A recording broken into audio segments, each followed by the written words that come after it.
દ્વારકાનો ભાગ ત્રીજો. ફાઇનલી દ્વારકાની અંદર પહોંચી ગયા હતા અને પછી અમે આવી ગયા હતા રૂમ ગોતવા માટે. દ્વારકાની નગરીની અંદર રખડતા ભટકતા હેન્ડસમ પર પહોંચી ગયો તો ચાનો કોટો ચલાવવા માટે, કારણ કે ચા વિના ચેન ના પડે. હર કુંટ મેં ત્વાજગી કા સ્વાદ. સ્પીડમાં ચાનો પહાડ ચડી નાખ્યો ને પછી નીકળી જવા રૂમ ગોતવા માટે. રૂમ ગોતવાનું ચાલુ હતું ત્યારે જણા જોવા મળી ગયા પર અમને. यहाँ पे क्या करने आए हो तुम लोग? ટેરરિસ્ટ સાહેબ. અમારા પગ જોઈને બધાને ખબર પડી જાય છે કે આ બધા બનાસના બંકા છે, કારણ કે આ ગમીને તેને ડંકા વગાડ્યા વગર આવતા તો નથી પાછા. કે આઈ એમ કીપ્ડ આઉટ, અધરવાઇઝ નોટ અવેલેબલ. ખાઓ માં કસમ. હવે એવું ના સમજે કે પંખા વાળો રૂમ લીધો છે. ના ના, જો પહાડ એસી છે. રકાનગરી અંદર રખડતા ભટકતા પોકી ગયા હતા ગુમતી ઘાટે ને ફોટા શૂટિંગ નું કરી વાળ્યું ચાલુ, કારણ કે માત્ર એક ગામનો હેન્ડસમ બોય છે, એની માટે ફોટા શૂટિંગ તો કરવું પડશે ને. ભધિયા મોહમાયા મેલીને ગુમતીજીના ઘાટે બેસી જાવ છે, બસ 2 દાડા સુધી આવું જ નહીં ગામમાં.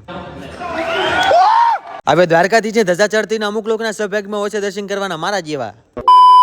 તો હેરી કરીમાં નાનકડા બાબા નીકળી જાય તો દ્વારકાધીશના દર્શન કરવા માટે, એની માટે કુદી નાખ્યો લોકઅપ. દ્વારકાધીશના મસ્જિદમાં જઈને દર્શન કરી વાળે પછી આવી જાય બારોમાં તમે કોમનું લખી નાખો જે દ્વારકાધીશ. ખાલી કાળિયા ઠાકરનું નામ લઈને મારી આઈડીમાં 10,000 ફોલોવર કમ્પ્લીટ કરાવવા પડે, કારણ કે દ્વારકાધીશ તમારી બધી મનોકામના પૂરી કરશે. દ્વારકા નગરીનો ભાગ ચોથો જોવો તેની માટે ફટાફટ ફોલો વાળું બટન દબાવી નાખો, કારણ કે ફોલો વાળું બટન દબાવશો ત્યારે તમારી જોડે ચોથો ભાગ આવવાનો છે, એની પહેલા આવવાનો નથી. એની માટે ફટાફટ ફોલો મી.